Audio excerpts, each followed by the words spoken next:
Olá, queridas e amáveis pessoas do YouTube, sejam bem-vindos a mais um vídeo aqui no canal, mais um react, dessa vez, Depressivos São Babacas, House vs BoJack Horseman, lá do canal do Felipe Peters. E vamos usar esse react, desculpa, para falar sobre saúde mental, cultura pop, depressão e tudo mais que der para encaixar, mas antes... Esse canal você já sabe, né? Você já sabe o que eu vou pedir. Você tá no YouTube, você não é bobo, você não é besta. Eu venho atrás de migalhas de engajamento. Por favor, alguém tem uma migalhinha de engajamento?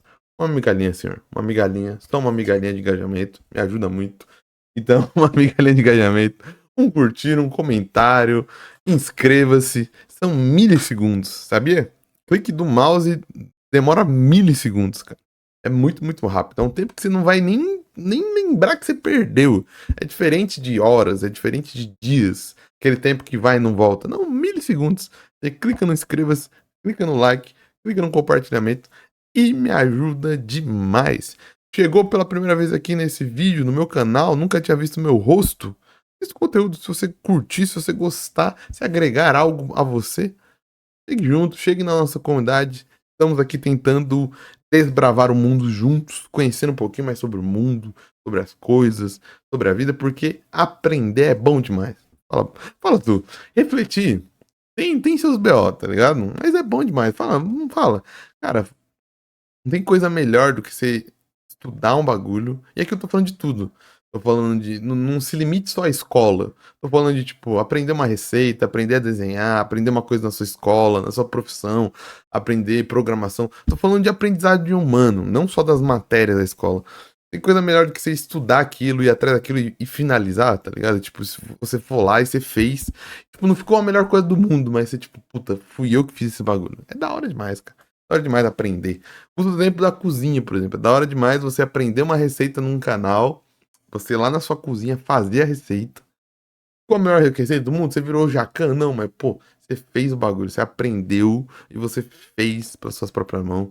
Então nesse canal estamos aqui, juntos para aprender. E é um canal de react na sua maioria, então a gente precisa reagir aos bagulhos, né? Eu já tô aqui falando 3 minutos. Depressivos são babaca. Cliquei aqui, primeiro, porque o vídeo me chamou a atenção. Segundo, porque o meu recomendado do YouTube tava recomendando esse canal alguns vídeos já. E esse foi o vídeo que mais me chamou a atenção. Eu falei, pô, acho que dá pra encaixar num react. E eu, House é uma das 3 séries que eu terminei na minha vida. Eu sou uma pessoa que sou horrível com série. Eu abandono as séries muito. Então, principalmente se a série começa a ter mais de 3 temporadas, ferrou. Eu sou muito ruim de terminar séries.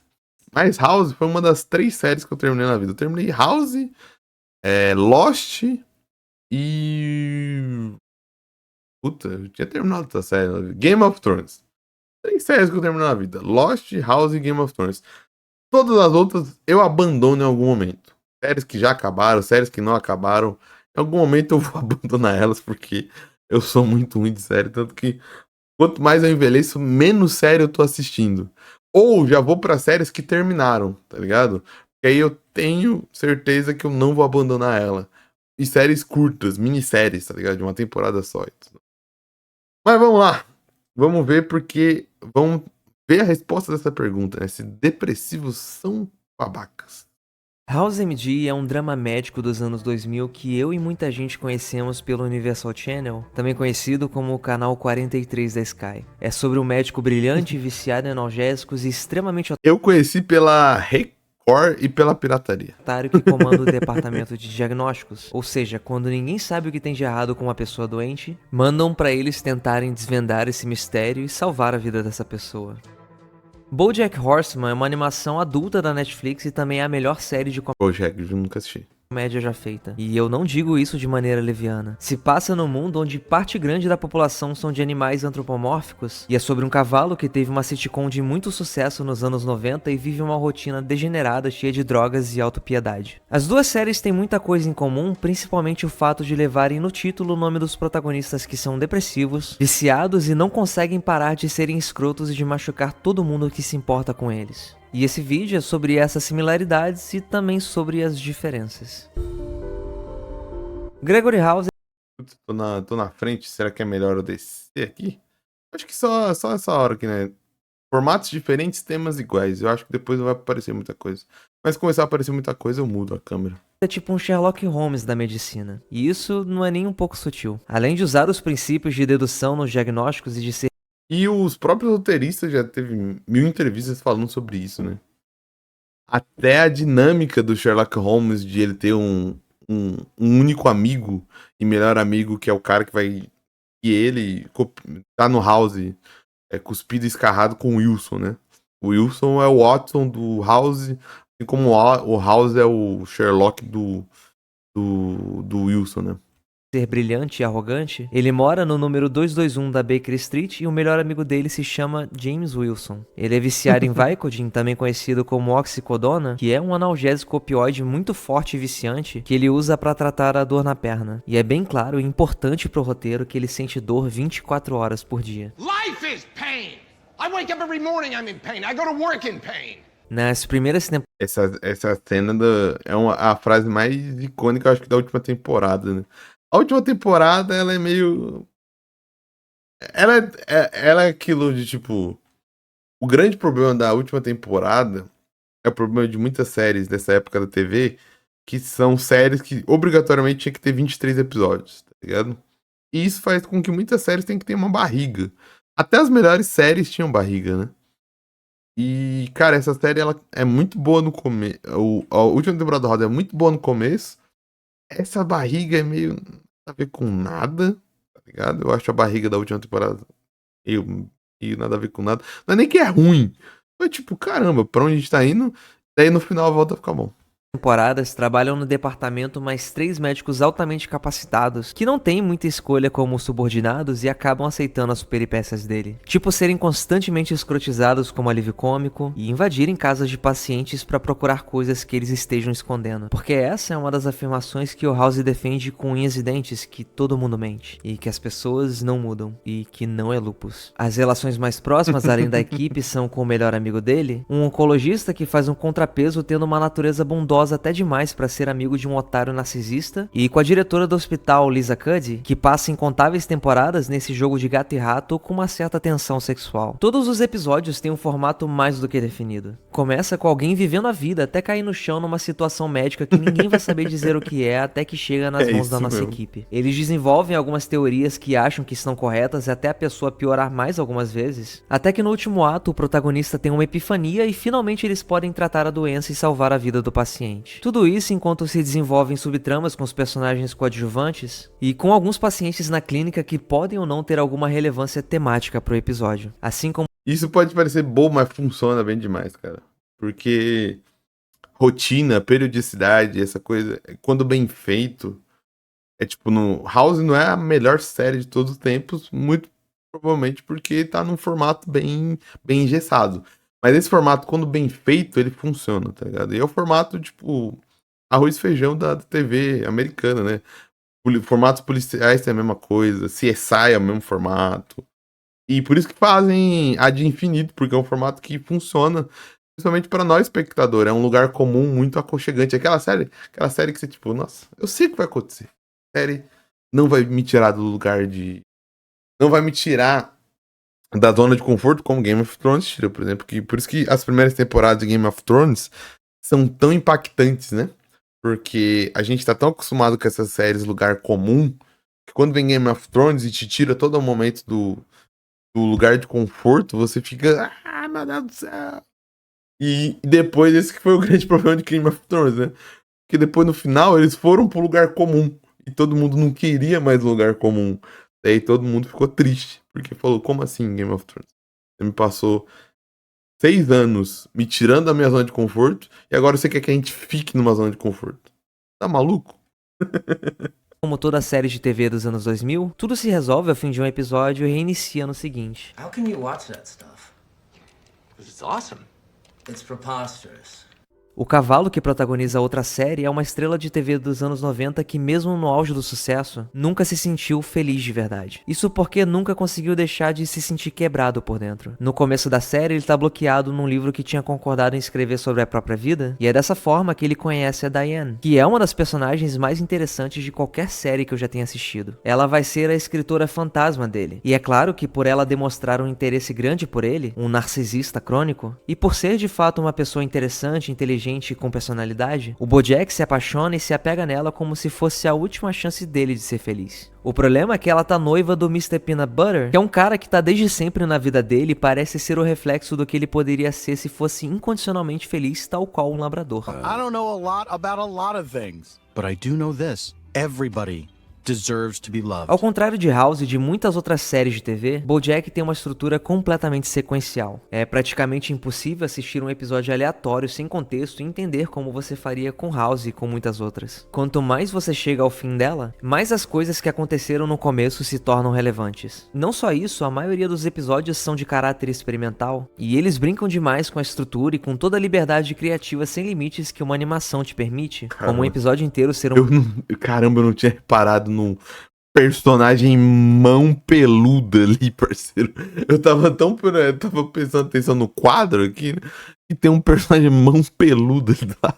E com toda a liberdade criativa sem limites que uma animação te permite, como um episódio inteiro ser um monólogo no enterro, outra ser do ponto de vista de duas psicólogas falando sobre seus clientes e até aquele episódio magnífico no fundo do mar. A real é que eu tava umas 3 semanas completamente bloqueado no vídeo que eu tava escrevendo sobre a luta Naruto vs Sasuke no Vale do Fim. Aí eu resolvi assistir alguns episódios de BoJack e não conseguia parar de ficar maravilhado com quão genial tantos episódios são, principalmente na 5ª temporada. Aí eu lembrei que já fiz 2 vídeos sobre episódios dessa temporada. Voltei então a minha atenção pra House, porque eu já tinha prometido naquele vídeo de 40 minutos sobre Stranger Things que eu fiz e o algoritmo não entregou pra ninguém. E a maior semelhança entre esses dois programas tão diferentes é que a depressão, os arrependimentos, as drogas, as más decisões e tudo de ruim que acontece com eles podem ser resumidos a uma coisa além da base familiar terrível: no vício.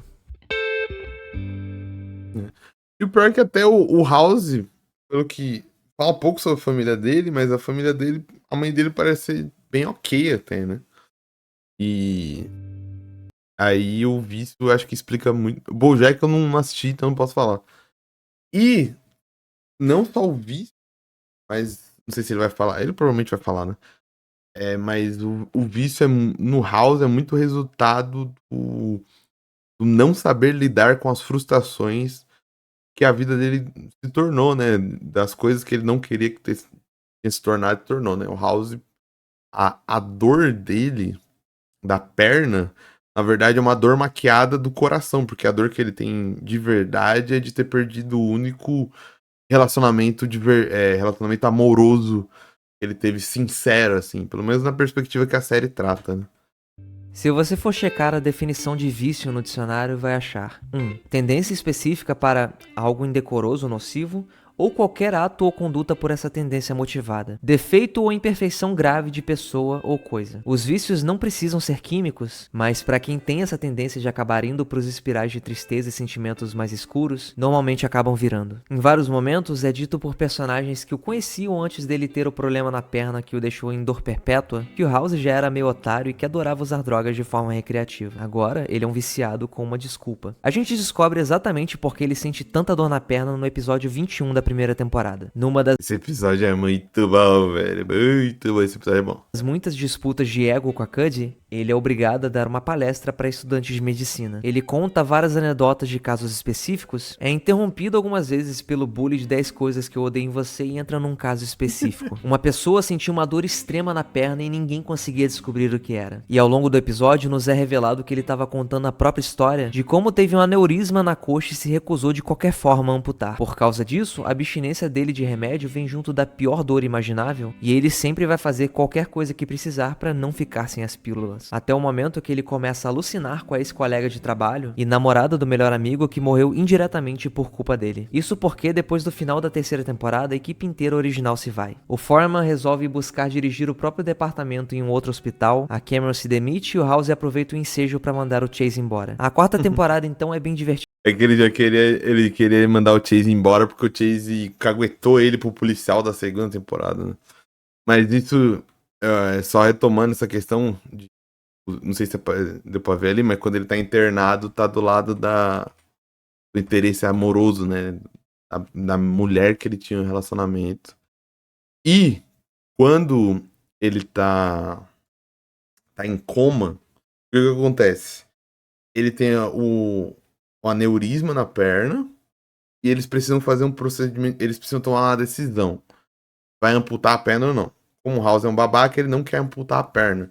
Como ele é médico, ele sugere um tratamento que é basicamente deixar ele em coma, tomar um monte de droga enquanto tá em coma, para tecnicamente o corpo conseguir no descanso do coma, como o metabolismo tá basal, ele vai tomar conta só de resolver o problema da perna, tá ligado? Só que aí quando ele entra em coma, a mina dele, a mulher dele fica responsável por ele e toma outra decisão. Uma decisão que era no meio do caminho. Que não era nem amputamento da perna, nem o que o House queria, que era se entupir de remédio durante o coma. Que era um procedimento cirúrgico de tirar tecidos mortos, se eu não me engano. Porque o que está acontecendo aqui, como teve aneurisma e ele está com tecidos mortos na corrente sanguínea, a parte da perna dele está sem circulação sanguínea. Então, por isso que queriam amputar a perna, inclusive, para resolver já o problema, só que ele não quer. Daí ela decide fazer um procedimento no meio do caminho, que não é nem o que o House quer e nem o que o hospital queria. Mas que na percepção dela e até da Cud, era menos pior do que deixar o House em coma, fazer a loucura que ele queria, e também ele não iria acordar sem a perna, porque ele ia ficar muito puto se ele acordar sem a perna. Então ela decide no meio do caminho pra, tipo, tentar agradar ele, mas também com medo dele morrer durante o coma, tá ligado? Só que isso gera um problema no relacionamento deles, e o House, ele é todo amargurado, tanto que no episódio 22, que é do lado desse episódio, que é o último episódio da primeira temporada, ele vai tratar o marido dela, que essa história deles é antiga, né? Na atualidade da série já passou anos. Ele vai tratar o marido dela e ele vai dar de cara com isso e ele afunda cada vez mais no vício e no próprio ego, né? Que é isso, tipo, no final ele tá substituindo algo, né? Ele, apesar de já ser babaca antes e já usar drogas recreativas, o vício específico dele é um sintoma da falta que ele tem de um relacionamento verdadeiro que ele teve, né? Porque é isso, apesar dele odiar as pessoas e odiar conviver com as pessoas, ele mesmo assim ele é um ser humano que está propício a se apaixonar e a querer um relacionamento com alguém, né? Então, além da dor física, tem a dor sentimental que é muito grande pra ele, né? A dor física, às vezes, fica uma desculpa pra ele fugir da dor sentimental, né?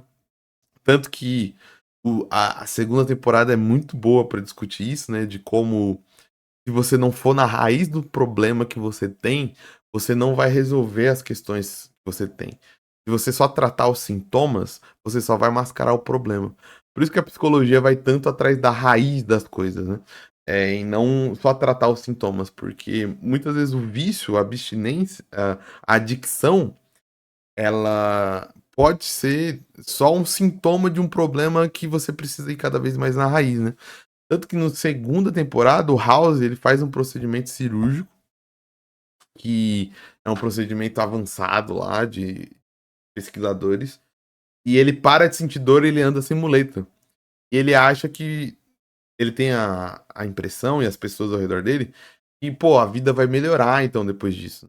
Só que aí ele percebe que não adianta muita coisa, porque o que tá quebrado não é a perna dele. O problema não é a dor. Claro que a dor é um incômodo. Mas, a partir do momento que ele sumiu com a dor, agora ele tem que lidar com o vazio dele. E ele não tem a dor mais de desculpa. Tá ligado? Ele não tem mais desculpa pra ser infeliz. Porque a dor, ele se alimenta da dor, o House, tá ligado? Isso é maluco. Porque ele quer ser infeliz e ele quer ficar preso à infelicidade dele, porque aí ele não tem que lidar com os sentimentos dele, com de quem fato ele é.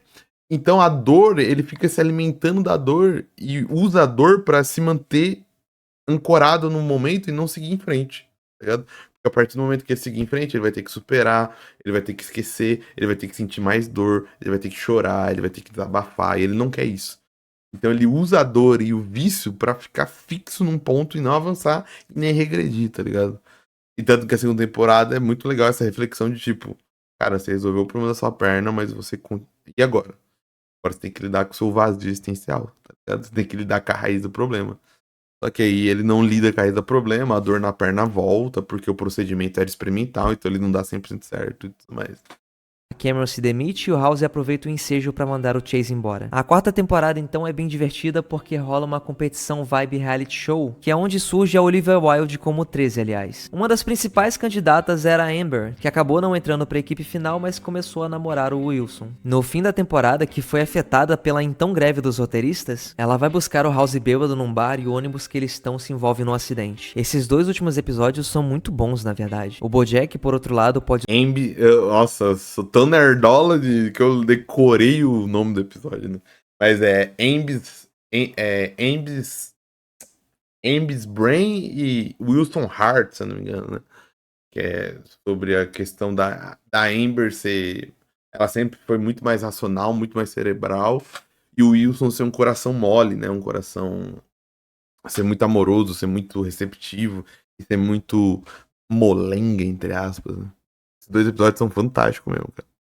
de usar toda e qualquer droga, mas o vício real dele é o sofrimento, por mais que ele negue. I'm not like you, okay? I don't fetishize my own sadness. I don't fetishize my own sadness. É tipo vício em cigarro pra ele. É curioso como a indústria do cigarro ainda prospera. Fumar é um ato completo de auto-ódio. São bastõezinhos com milhares de produtos químicos que vêm numa caixa com imagens horrorosas de membros amputados, pessoas morrendo e crianças sofrendo. Não te dá onda e tudo que ele oferece é uma mera distração dos seus problemas e da realidade no breve tempo entre acender e dar umas tragadas olhando pro nada. E naquele momento, pra quem fuma, vale totalmente a pena. E só pra constar, esse último parágrafo que eu li agora é um trecho do meu romance que fala sobre vícios, depressão e autossabotagem que tem muita influência e referências a House. No fim do vídeo eu explico como você pode comprar ele direto comigo. E se você já leu em pessoal, saiba que de Verde e Amarelo, meu próximo romance, já tá em pré-venda e você compra da mesma forma que comprou o primeiro. E agora pronto, de volta pro vídeo. É muito difícil mesmo escolher tanto nos melhores episódios de BoJack, quanto decidir em uma das coisas horríveis que ele fez. Porque tem muitas opções pra ambos. Ele sabotou o projeto do Todd, que mora na casa dele e oferece apoio incondicional pra tudo que ele precisa. Foi um babaca egoísta incontáveis vezes com a princesa Carolyn. Tentou interferir no relacionamento do Peanut Butter com a Diane porque decidiu que precisava dela pra ser feliz. E o rolê todo no barco em Santa Fé. A lista é realmente gigantesca. Talvez a que mais me marcou tenha sido o final da Sarah Lynn. Um avatar da série pra pessoas como Britney Spears, Lindsay Lohan e outras meninas que atingiram o estrelato novinhas e foram completamente consumidas pelo público e abusada por trás das câmeras até perderem o controle com drogas e saúde mental. Ela era uma atriz mirim na sitcom dos anos 90 com BoJack, e depois de algumas interações anteriores na série, o cavalo interrompe a sobriedade dela de 9 meses, só porque tava se sentindo mal porque não foi indicada ao Oscar no filme no qual ele sequer tinha atuado, porque era tudo um cover digital dele. Depois de mais de um mês sem parar se drogando, ela tem uma overdose no planetário e se vai. Ele encobre os astros e finge que achou ela lá, que não tava junto dela nesses momentos finais. E ele é tão narcisista e viciado em autopiedade que consegue se ver como a vítima disso tudo. I want to know how you're the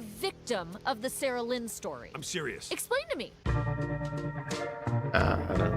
A busca incessante por validação ou só uma sensação de alívio desse desespero e angústia pode acabar levando a uns lugares bem estranhos e desgracentos. É importante, principalmente numa história que vai ter um belo alcance do público, que hajam consequências para os atos que afetam outras pessoas. Um dos meus vídeos sobre BoJack é exatamente sobre isso, sobre como ao perceber que muita gente otária estava usando a série para se sentir melhor e justificar ser um autodestrutivo sem empatia nenhuma, os roteiristas fizeram um show dentro do show e refletiram esse comportamento no BoJack e em outros caras muito tóxicos. Talvez tenha faltado um pouco dessa sutileza e autocrítica em House, já que o personagem sempre foi um narcisista arrogante que se sente melhor que todo mundo, mas no fim das contas sempre acabava provando que estava certo. A consequência real que ele sempre enfrentou era que, fora seu fiel escudeiro e capacho amigo oncologista, ele sempre terminava o dia sozinho. A ex-esposa dele volta para trabalhar no hospital na segunda temporada, mas ela tá casada. Na verdade, ela reaparece exatamente porque o marido dela tá morrendo e somente o House poderia descobrir o que tinha de errado com ele. E é isso mesmo que ele faz. Enquanto o marido dela se recupera numa cadeira de rodas, os dois acabam tendo um caso numa viagem de trabalho. Ele se abre emocionalmente pra ela,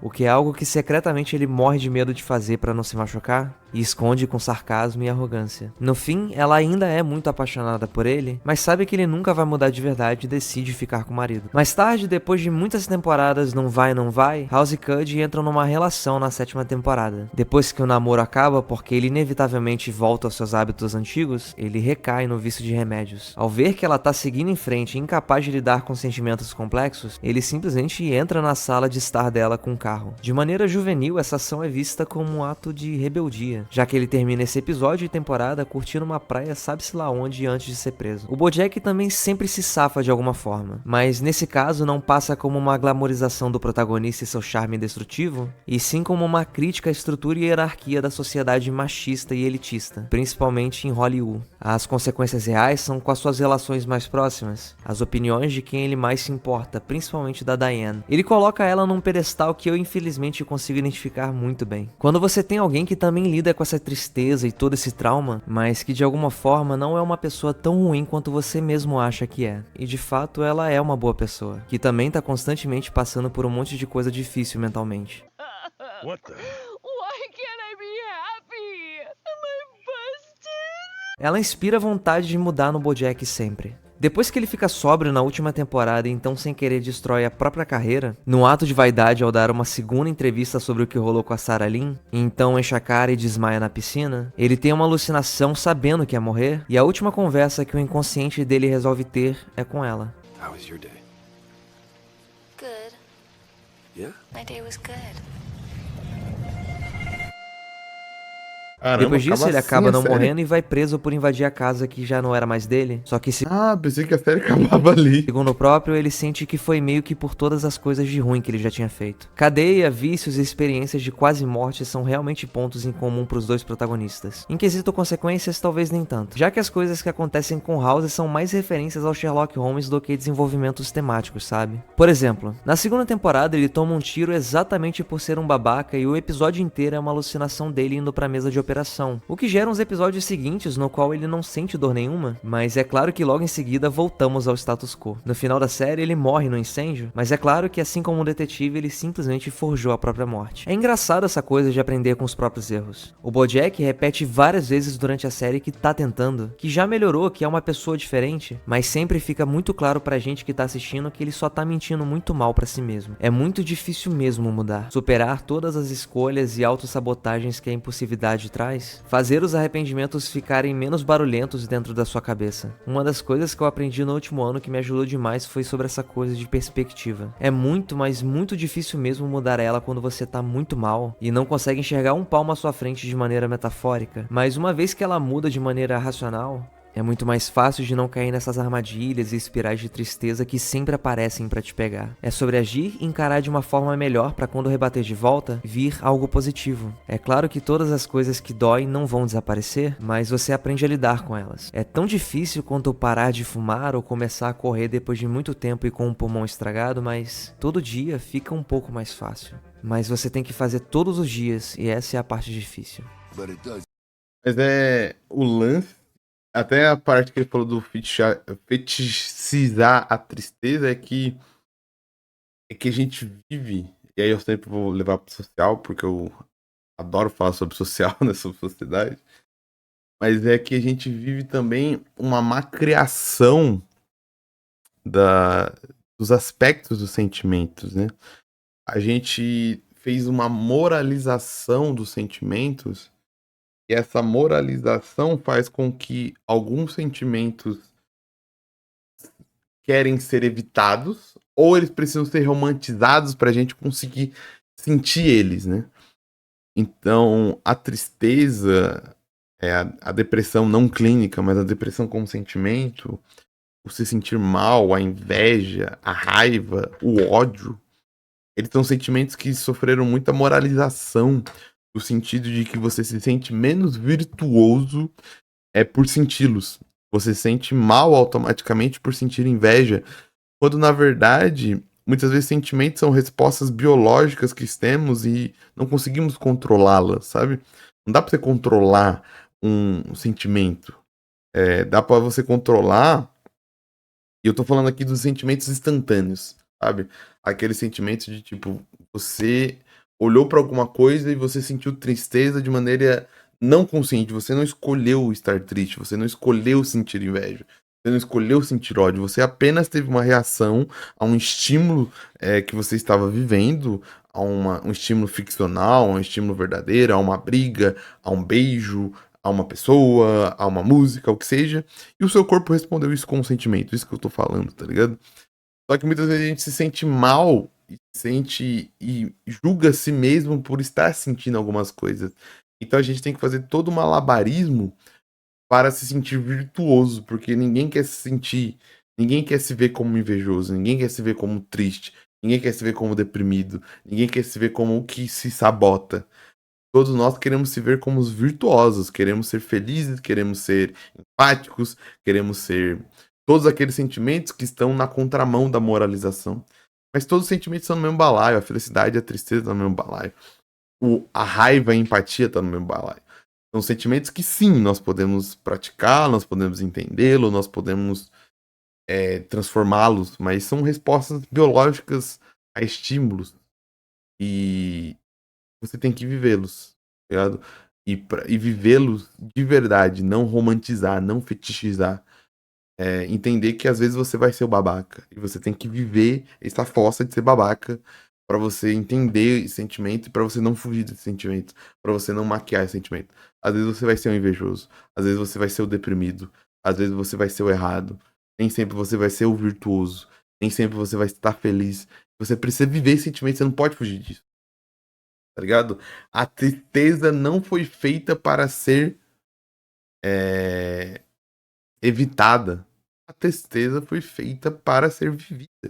Você precisa viver a fossa, você precisa viver a tristeza, você precisa viver a indiferença, você precisa viver a raiva, você precisa viver o ódio, sempre controlando as ações, porque aí sim você Eu lembrei daquele você é eternamente responsável pelo que cultivas, né? É do Pequeno Príncipe, não lembro.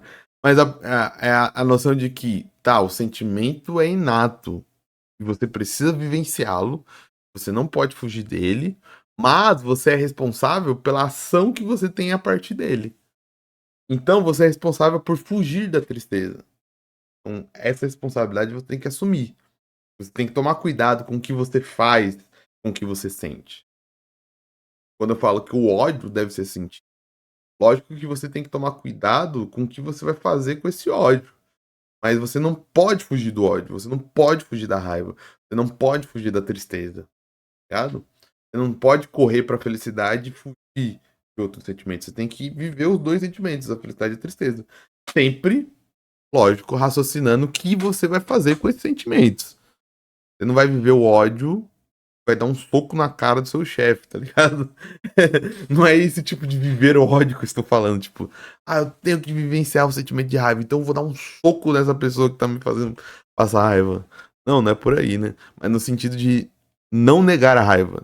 Não, não tô com raiva, não. Não, não tô com raiva, não. Fale. Pô, tô puto. Não, tô triste. Tô com vontade de chorar, tô com vontade de, mano, esmurrar uma pessoa. A partir do momento que você sabe identificar o sentimento e confessa e entende que você tá com esse sentimento, fica mais fácil você viver aquele sentimento. Lógico, de novo, tendo noção de que viver o sentimento é ter noção das consequências e dos seus atos, né?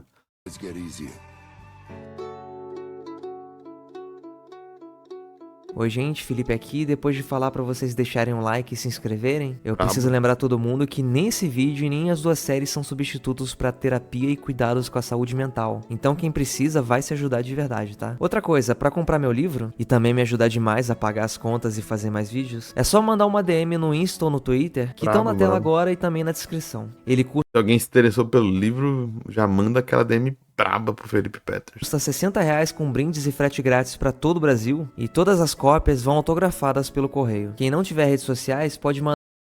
Stranger Things deveria. Desculpa, parei o anúncio, mas é que eu concordo muito com essa frase. E eu vou assistir esse vídeo. Não sei se vou reagir porque é 40 minutos, mas eu vou assistir esse vídeo porque eu concordo absolutamente. Stranger Things era um one shot, era tipo uma temporada só. Mandar um e-mail pro endereço que também tá na tela e na descrição. E é isso. Valeu pra quem ainda tá assistindo e até o próximo vídeo. É isso. Muito bom, cara, muito bom. Deixa eu parar o vídeo do Malte. Caramba. Eu sempre falo, né? Eu tenho que parar a reprodução House automática no React, mas eu nunca paro. Mas é isso, muito bom, cara. Se inscrevam lá no canal do Felipe. É o primeiro vídeo que eu vejo, muito legal. Vou ver mais os vídeos de ensaios. Eu gosto muito de vídeo de ensaio. E é isso, acho que foi uma reflexão legal. Acho que ficou um conteúdo da hora.